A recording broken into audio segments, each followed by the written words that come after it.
नमस्कार, आप देख रहे हैं एएनबी न्यूज और मैं आपके साथ सलोनी मलिक। स्वर्णिम मध्य प्रदेश छत्तीसगढ़ में आपका स्वागत है। इस समय सीधे आपको ले चलते हैं। मध्य प्रदेश के सीएम प्रेस कॉन्फ्रेंस कर रहे हैं।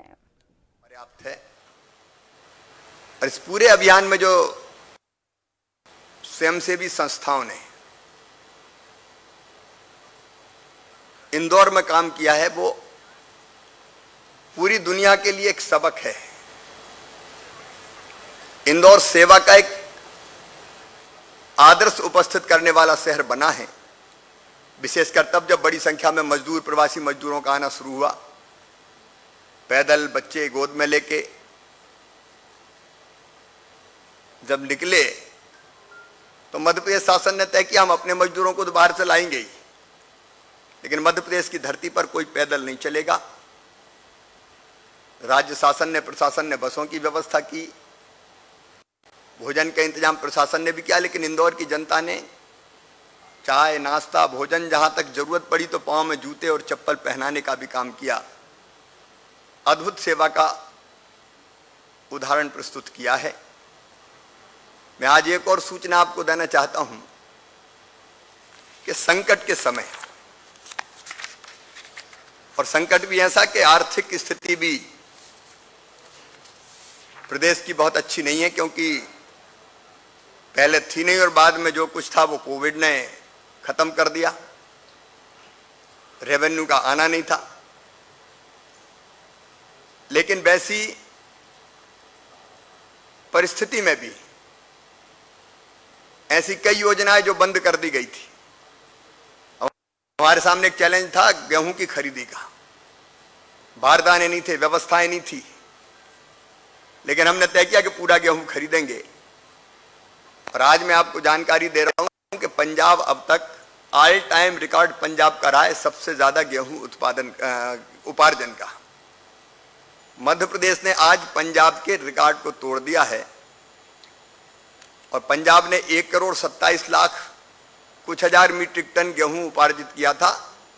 मध्य प्रदेश लगभग 1,28,00,000 मीट्रिक टन गेहूं का उपार्जन करके देश में नंबर 1 का राज्य बना है। तब जब बारदानों का संकट, कोविड का संकट, इंदौर में तो खरीदी बहुत देर से शुरू हुई, तो संकट के समय किसानों को दिक्कत ना हो।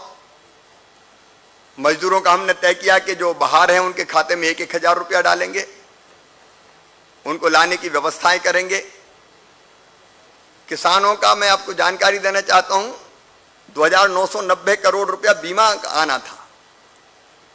राज्य सरकार ने अपना शेयर ही जमा, प्रीमियम जमा नहीं किया अपने हिस्से का, इसलिए नहीं मिल पा रहे थे। आते ही हमने 2,200 करोड़ रुपया जमा करके और 2,990 करोड़ रुपए फसल बीमा की योजना के किसानों को दिलवाने का काम किया। छात्रवृत्ति बच्चों को दी नहीं गई थी।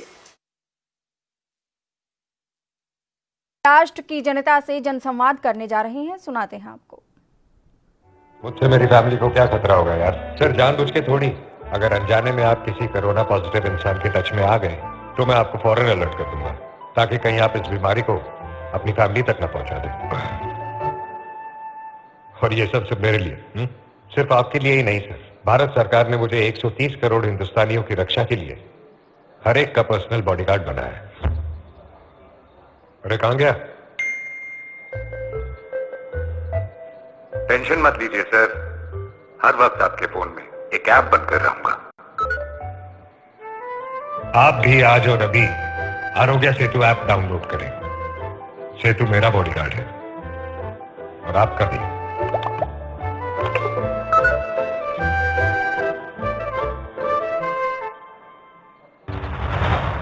बड़े फैसले, कम हुए फासले। मोदी सरकार का दूसरा कार्यकाल कई ऐतिहासिक फैसलों का गवाह है। इस 1 साल में दशकों से लंबित ऐसी समस्याओं का समाधान हुआ है जो देश के गौरवशाली इतिहास में एक नासूर बनी हुई थी।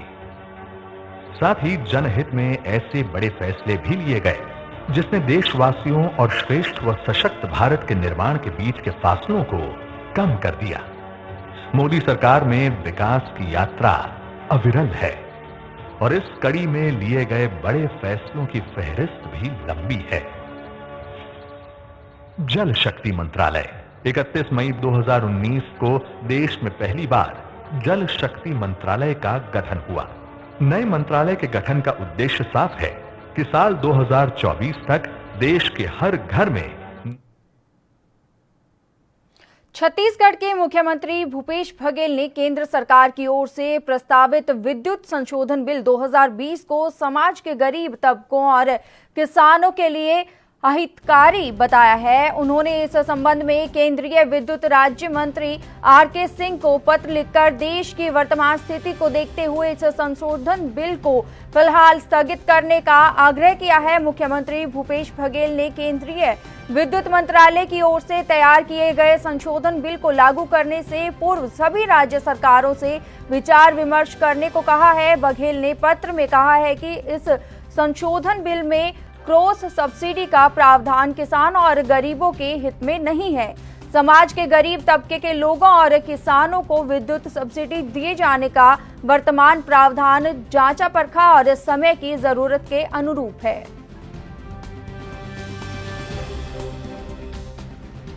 आपको बता दें कि छत्तीसगढ़ के मुख्यमंत्री भूपेश बघेल ने केंद्र सरकार की ओर से प्रस्तावित विद्युत संशोधन बिल 2020 को समाज के गरीब तबके और किसानों के लिए अहितकारी बताया है। उन्होंने इस संबंध में केंद्रीय विद्युत राज्य मंत्री आर.के. सिंह को पत्र लिखकर देश की वर्तमान स्थिति को देखते हुए इस संशोधन बिल को फिलहाल स्थगित रखने का आग्रह किया है।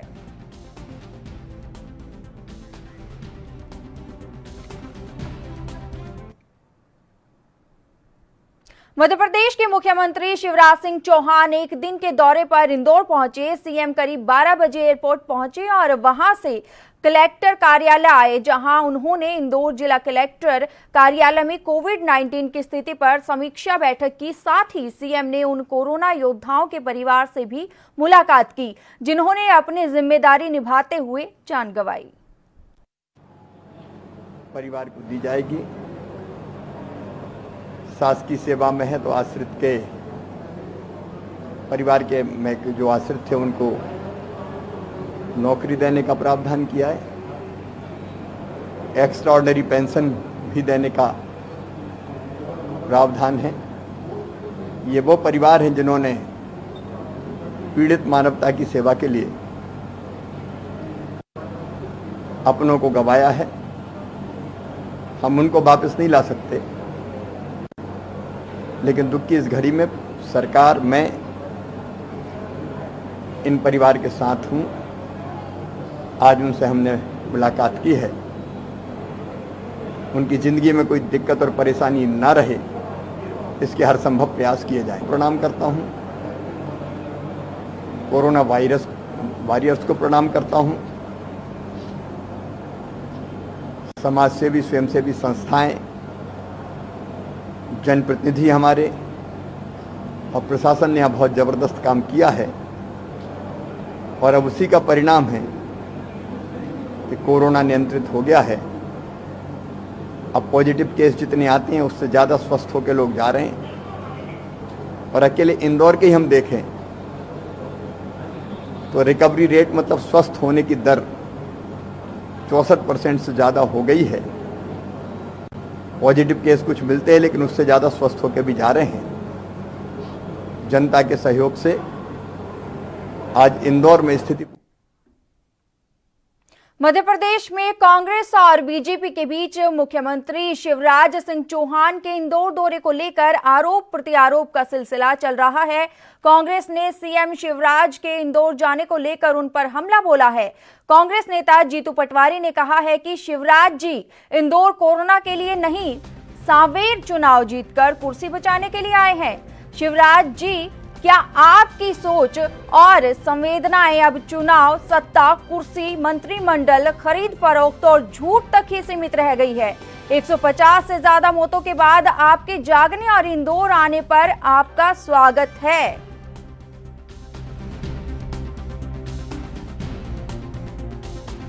मुख्यमंत्री जी, आपका इंदौर आज आगमन हुआ उस समय 2 महीने बाद, जब हमारा 6ठे नंबर पर देश भर में शहर संक्रमित में चला गया, 150 से ज्यादा मौत हो गई, फिर भी आप आए, आपका स्वागत है।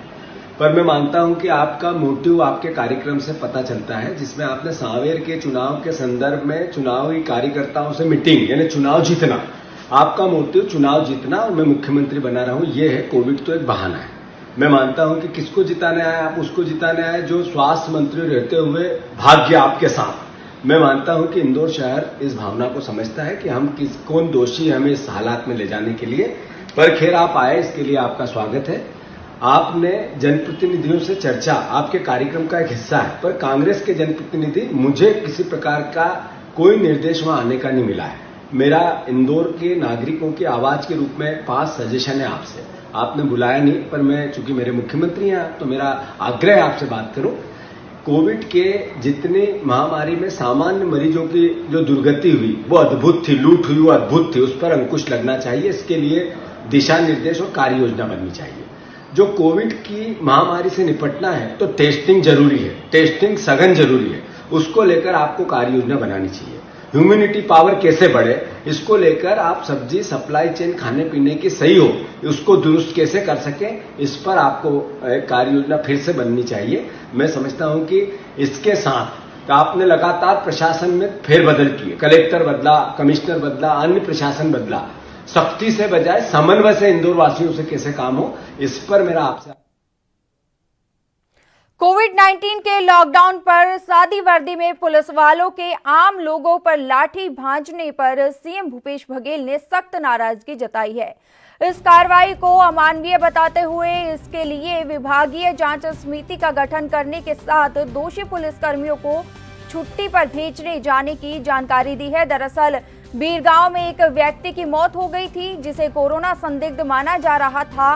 उसके अंतिम संस्कार के लिए प्रशासन की ओर से तैयारियां की जा रही थी। इस बीच लोग जमा होने लगे थे, जिसे हटाने के लिए पुलिसकर्मियों को लाठी भांजनी पड़ी थी, लेकिन लाठी भांजने के चक्कर में मर्यादा भूल गए और इस पर बना वीडियो चंद घंटों में वायरल हो गया। मुख्यमंत्री के संज्ञान में आने पर उन्होंने ट्वीट करते हुए लिखा है कि ये अमानवीय है और स्वीकार्य नहीं है। विभागीय जांच के आदेश दे दिए गए हैं और उसे छुट्टी पर भेज दिया गया है।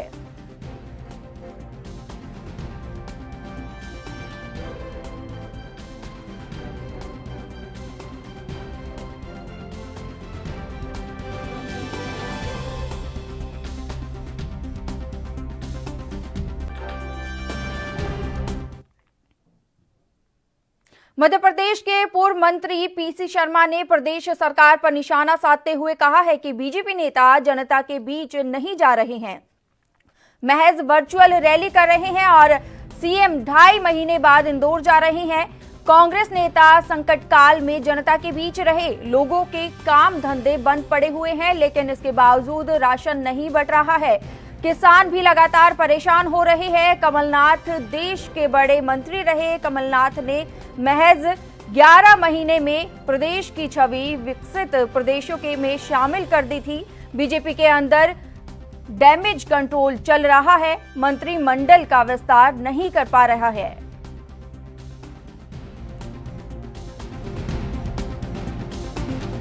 मुख्यमंत्री जी आए नरोत्तम मिश्रा जी के, कहा गया है कि साहब वो संकट मोचक है, वो चले तो वहाँ अनूप मिश्रा और सभी से मिल रहे हैं एक एक करके, क्या पवैया जी से और सभी नेताओं से, तो डैमेज कंट्रोल करने की कोशिश करें। इसका मतलब कहीं ना कहीं डैमेज हो गया है मामला। दूसरा, मंत्रिमंडल का विस्तार 3 बार तारीखें आई, गवर्नर से मिल लिए, दिल्ली आए, वो हो नहीं पा रहा है। तो निश्चित तौर पर घमासान भारतीय जनता पार्टी में मची हुई और 70-75 विधायक और बहुत से ऐसे हैं 20-25 जिनका आखिरी कहते हैं मौका है, वो सब लगे हुए हैं। निश्चित तौर पर एक बात कही है कहीं पूर्व मुख्यमंत्री जी ने, जिनको ये बीजेपी हल्के में ले रही, जिनने एक बार प्रधानमंत्री जी से कह दिया था कि जब मैं केंद्रीय मंत्री था, आप मुख्यमंत्री थे, हमने बहुत पैसे दिए, अब आपकी बारी है तो प्रधानमंत्री ने हम बहुत पैसा देंगे, पर तब भी नहीं दिया और अब भी नहीं दे रहे हैं प्रधानमंत्री जी। तो उनने कहा था कि जो सियासत आपने शुरू की है ख़त्म कमलनाथ जी करेंगे। छत्तीसगढ़ के मुख्यमंत्री भूपेश बघेल की ओर से धार्मिक स्थलों में आज से फिजिकल और सोशल डिस्टेंसिंग के साथ पूजा अर्चना शुरू किए जाने के निर्णय का स्वागत करते हुए आज उनके निवास स्थान पर 31 ब्राह्मण गणों ने शंखनाद और मंत्रोच्चारण के साथ उनका आभार व्यक्त कर अभिनंदन किया। करीब 1 मिनट से ज्यादा चले इस मंत्रोच्चार के बाद मुख्यमंत्री निवास के में जय श्री राम और हर हर महादेव का उद्घोष किया गया। इस दौरान मुख्यमंत्री भूपेश बघेल समेत सभी ने मास्क पहना हुआ था। वहीं मुख्यमंत्री बघेल मंत्रोच्चार के समय हाथ जोड़कर खड़े रहे। करीब 3 महीने के बाद आज सभी धार्मिक स्थलों को दर्शनार्थियों के लिए खोल दिया गया है, लेकिन अब मंदिरों में भगवान के दर्शन करना इतना आसान नहीं होगा। दरअसल कोरोना महामारी के भक्त और भगवान के बीच एक लंबी दूरी खड़ी कर दी है।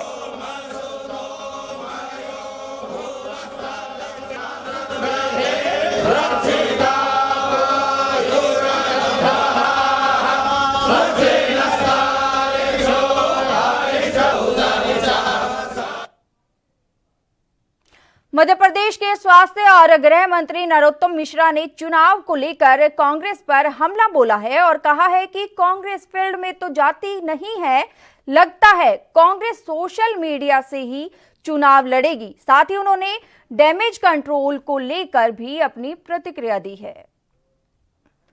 भाई कुछ डैमेज ही नहीं है तो कंट्रोल काहे का है, मैं ये समझ ही नहीं पाया। मैं ग्वालियर मेरा गृह है, ग्वालियर से जिले से मैं 4 बार विधायक रहा हूँ। 4 चुनाव वहाँ से लड़े हैं, 3 चुनाव दतिया से लड़े हैं। वो संभाग में शिवपुरी गुना से लोकसभा लड़ा हूँ, तो वो संभाग है, सबके यहाँ आते जाते रहते हैं।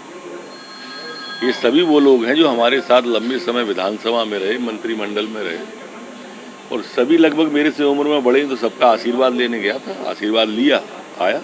तो कोरोना के कारण से जा नहीं पा रहे थे। अब शिथिलता आई, अनलॉकडाउन 1 आया तो प्रारंभ किया है आना जाना, और सोशल मीडिया से ही चुनाव लड़ेगी कांग्रेस शायद इस बार। फील्ड में तो जाएगी नहीं, फील्ड में जाते भी नहीं है। जब मुख्यमंत्री थे तब नहीं गए, उसके पहले नहीं गए, तो अब क्या जाते। रुकते हैं एक छोटे से ब्रेक के लिए, जल्द हाजिर होंगे।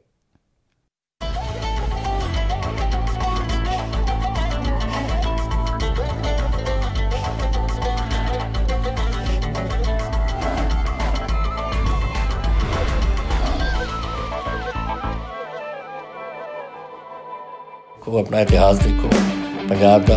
फतेह का मतलब जितना,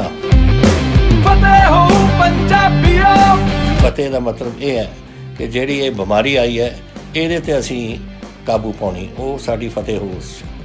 ਔਰ ਪੰਜਾਬ ਨੂੰ ਸਹੀ ਰੱਖਣਾ, ਉਹ ਫਤਿਹ ਹੈ ਸਾਡੀ। ਸਾਡੇ ਲੋਕ ਖੁਸ਼ੀ ਰਹਿਣ, ਸੁਖੀ ਰਹਿਣ, ਉਹ ਫਤਿਹ ਹੈ ਸਾਡੀ।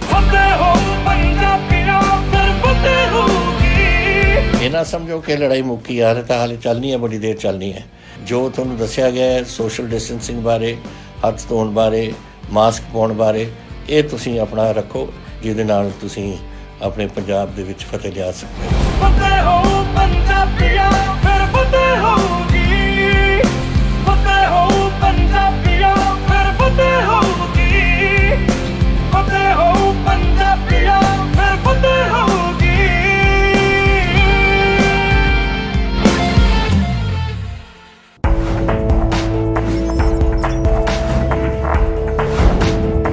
कम ब्रेक और ज्यादा खबरों के साथ देखिए ANB news in channel number पर।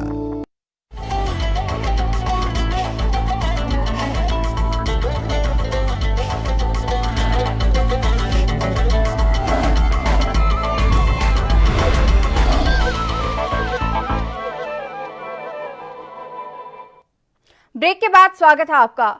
छत्तीसगढ़ प्रदेश कांग्रेस ने पूर्व पीएम राजीव गांधी जयंती की तैयारियों को लेकर वीडियो कॉन्फ्रेंसिंग के जरिए बैठक आयोजित की। इस बैठक में पूर्व पीएम राजीव गांधी की जयंती पर प्रदेश कांग्रेस के कार्यालय के विस्तार समेत जिला कांग्रेस भवनों की शिलान्यास किए जाने का फैसला लिया गया। इस संबंध में प्रदेश के कृषि मंत्री रविंद्र चौबे ने जानकारी देते हुए कहा कि जिन जिलों में मुख्यालयों में कांग्रेस भवन नहीं है, वहां 20 अगस्त को भवनों का शिलान्यास किया जाएगा।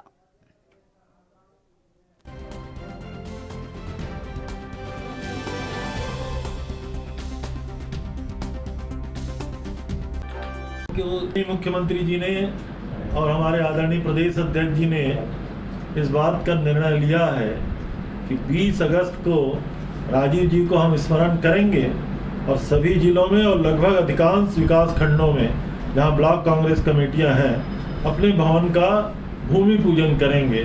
सभी स्थानों पे कांग्रेस कमेटियों के द्वारा, हमारी इकाइयों के द्वारा जिला प्रशासन को जमीन आवंटन की मांग की जा चुकी है और ये पूरे प्रदेश के लिए और कांग्रेस जनों के लिए एक सुखद समाचार है। और हमें लगता है कि पूरे प्रदेश में इस तरीके से जब राजीव भवन बनाया जाएगा तो कांग्रेस कार्यकर्ता और उत्साहित होकर के आगे भविष्य के लिए रणनीति बनाएंगे और काम करेंगे। करीब 2.5 महीने बाद उज्जैन महाकाल में आज से दर्शन शुरू हो गए हैं। आज सुबह 4 बजे भस्म आरती के बाद मंदिर में पहले दर्शन सुबह 8 बजे से शुरू किए गए। भस्म आरती के समय मंदिर परिसर पूरी तरह खाली दिखा। बता दें कि श्रद्धालुओं की दर्शन व्यवस्था को लेकर तैयारियां जोरों से चल रही हैं। महाकाल मंदिर में अब श्रद्धालु पहले की तरह सीधे दर्शन नहीं कर पाएंगे। दर्शन करने के लिए उन्हें 1 दिन पहले प्री बुकिंग करानी होगी। दर्शन के लिए सोशल डिस्टेंसिंग को ध्यान में रखते हुए व्यवस्था की जाएगी। इसके साथ ही होटल, धर्मशाला और रेस्टोरेंट भी खोलने का निर्णय लिया गया है। मंदिर में प्रवेश करने से पहले श्रद्धालुओं के पैर धोने के लिए कुंड निर्माण, थर्मल स्क्रीनिंग, सैनिटाइजेशन की व्यवस्था की गई है।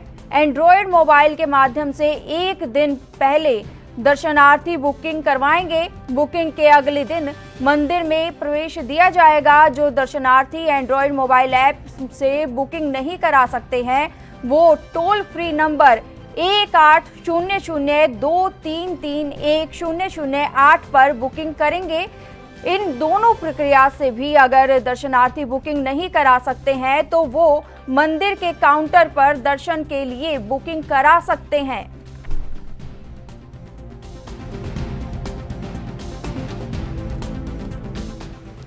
आपको बता दें कि करीब 2.5 महीने बाद उज्जैन महाकाल में आज से दर्शन शुरू हो गया है। आज सुबह 4 बजे भस्म आरती के बाद मंदिर के पहले दर्शन सुबह 8 बजे से शुरू किए गए। भस्म आरती के समय मंदिर परिसर पूरी तरह खाली दिखा। बता दें कि श्रद्धालुओं की दर्शन व्यवस्था को लेकर तैयारियां जोरों से चल रही है। महाकाल मंदिर में अब श्रद्धालु पहले की तरह सीधे दर्शन नहीं कर पाएंगे। दर्शन करने के लिए उन्हें 1 दिन पहले प्री बुकिंग करानी होगी। इसके साथ ही आपको बता दें कि दर्शन के लिए सोशल डिस्टेंसिंग को ध्यान में रखते हुए व्यवस्था की जाएगी। इसके साथ ही होटल, धर्मशाला और रेस्टोरेंट को भी खोलने का निर्णय लिया गया है। मंदिर में प्रवेश करने से पहले श्रद्धालुओं के पैर धोने के लिए कुंड निर्माण, थर्मल स्क्रीनिंग, सैनिटाइजेशन की भी व्यवस्था की गई है।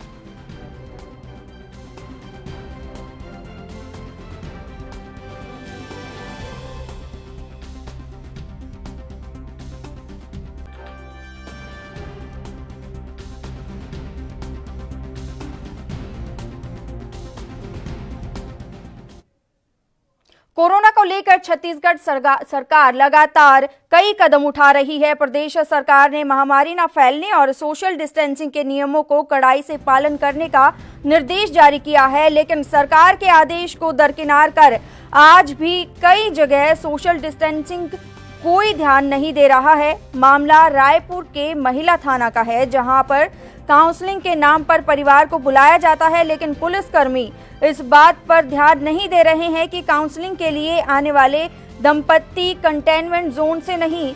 पुलिसकर्मी सोशल डिस्टेंसिंग के नियमों को दरकिनार कर लोगों को काउंसलिंग के लिए आने के लिए मजबूर कर रहे हैं।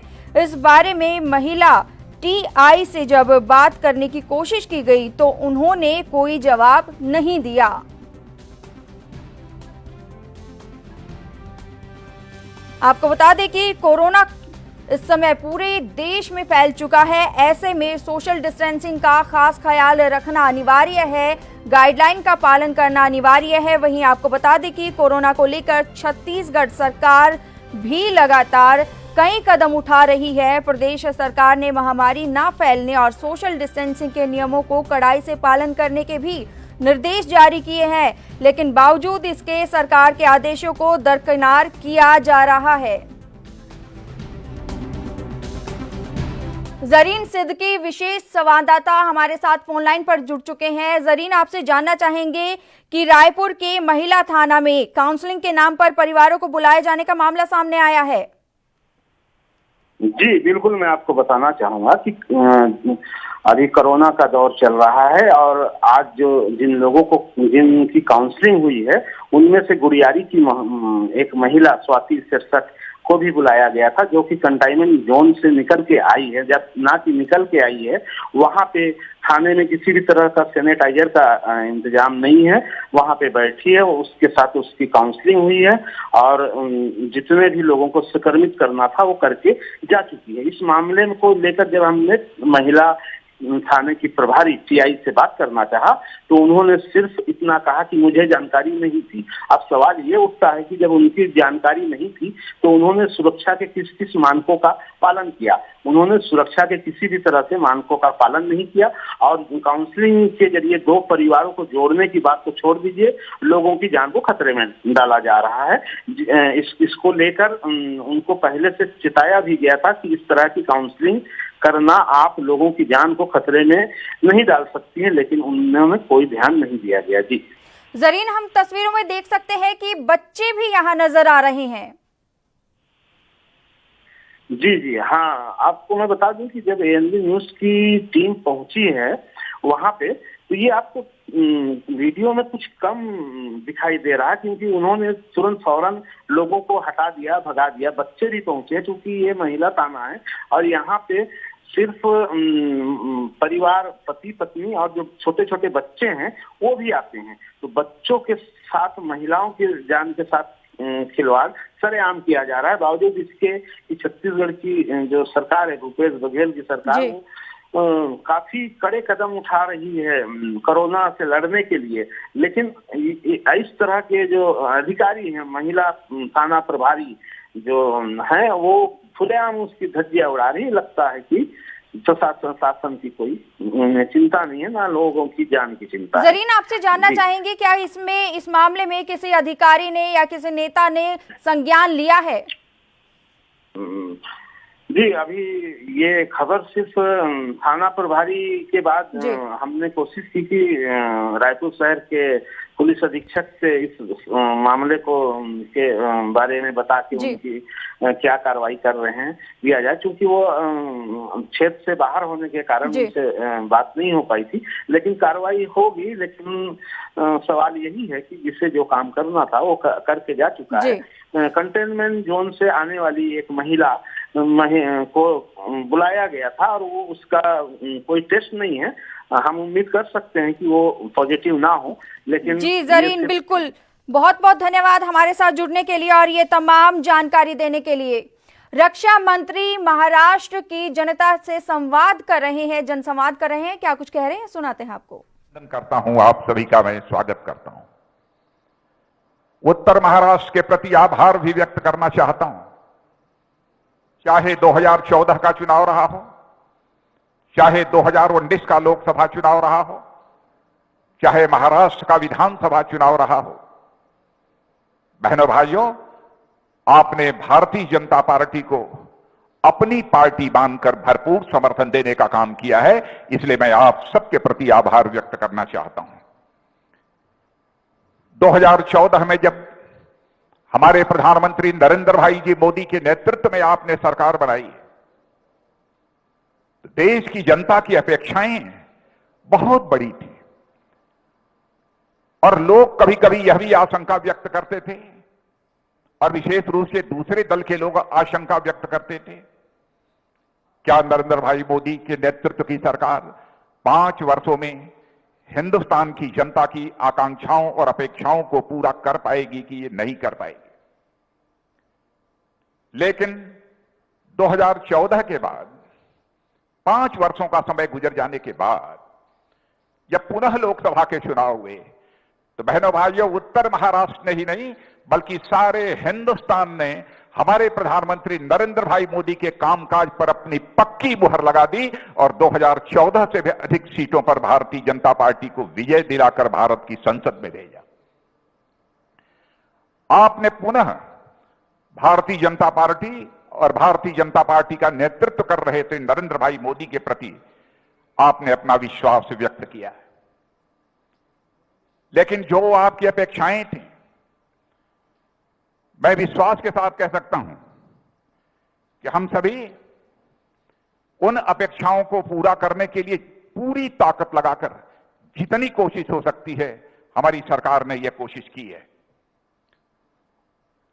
और इस सच्चाई को केवल उत्तर महाराष्ट्र अथवा महाराष्ट्र नहीं है, बल्कि सारा भारत और सारी दुनिया स्वीकार करती है कि नरेंद्र भाई मोदी के नेतृत्व में अंतर्राष्ट्रीय जगत में भारत की प्रतिष्ठा तेजी के साथ बढ़ी है। इस हकीकत को सभी स्वीकार करते हैं। मध्य प्रदेश के भिंड नवागत आईजी चंबल मनोज शर्मा ने जिले की विभिन्न गतिविधियों को लेकर प्रेस वार्ता की। इस दौरान IG Chambal Manoj Sharma, Rajesh Kumar Hingankar, DIG Chambal Bhind, police अधीक्षक मनोज सिंह, अतिरिक्त पुलिस अधीक्षक संजीव चन्नक मौजूद रहे।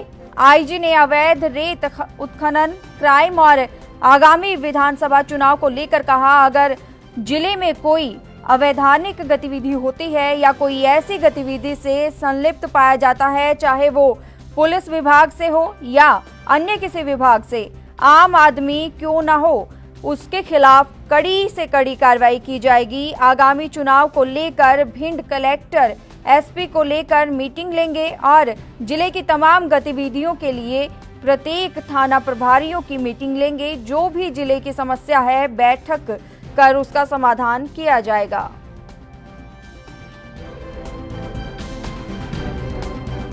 जितने भी हमारे गणमान्य पत्रकार साथी थे उन सबसे बड़ी खुल के चर्चा हुई है और सबने विभिन्न विषयों पर हमको अपडेट किया है। उसमें रेत भी एक विषय है और मैं आश्वस्त करना चाहूँगा आपके माध्यम से सभी को कि पूरी एक टीम वर्क के साथ हम लोग जो भी अवैधानिक गतिविधियाँ हैं हर तरह की उस पर कार्रवाई करेंगे। जो सारे मैंने अधिकारियों को बुलाया, मैंने जिले के सारे थाना प्रभारियों तक को बुलाया है, तो हम चर्चा करके उसको वर्कआउट करते हैं कि किस तरह इसको नियंत्रण में किया जाए। केवल अवैध उत्खनन नहीं, अन्य किसी काम में लापरवाही अगर पाई जाती अपनी ड्यूटी करने में या किसी तरह का संदिग्ध आचरण होगा तो उस पर कार्रवाई होगी। नहीं, देखिए जिसकी लापरवाही है उस पर निलंबित भी हुए हो और उनकी विभागीय जांच भी होगी और आगे भी अगर कोई इस तरह की लापरवाही करेगा हम कोशिश करेंगे सबको ब्रीफ करने का कि वे सजग रहें, ड्यूटी मुस्तैदी से करें। उसके बाद भी कोई लापरवाही करता है तो दंडात्मक कार्रवाई होगी। हमारे कुछ साथियों ने संज्ञान में लाया है कि कुछ लोग पनडुब्बी चला रहे हैं और ये भी कहा है कि उसको जलाना विकल्प नहीं है, थोड़ा कार्रवाई भी होना चाहिए। प्लस एक आध किसी कंपनी का भी जिक्र आया है कि वो लोग कुछ कर रहे हैं, तो इसको एक बार मैं स्टडी कर लूँ और स्टडी करके सभी विभागों से मतलब प्रशासन से, माइनिंग, फॉरेस्ट, इन सबसे समन्वय करके डेफिनेटली हम लोग प्रॉपर वैधानिक कार्रवाई करें। छत्तीसगढ़ के जगदलपुर के शांति नगर वार्ड में स्व सहायता समूह के नाम पर महिलाओं को ठगे जाने का मामला सामने आया है। महिलाओं ने कलेक्टर बस्तर को एक ज्ञापन देकर कार्रवाई की मांग की है। महिलाओं ने बताया है कि साल 2018 में शांति नगर में रहने वाली रमनदीप कौर अपने मोहल्ले की औरतों को स्वरोजगार और टिफिन सेंटर शुरू करने के नाम पर प्राइवेट फाइनेंस कंपनी से 20 से 30 हजार का लोन निकलवाकर रकम अपने कब्जे में ले लिया और महिलाओं से वादा किया कि वो उन्हें रोजगार देगी, साथ ही लोन के लिए गए पैसे के भी चुकाएगी। शुरू में तो सब ठीक ठाक ही था, फिर 2019 में के अंत में आरोपी महिला जगदलपुर से अपने मायके राय चली गई।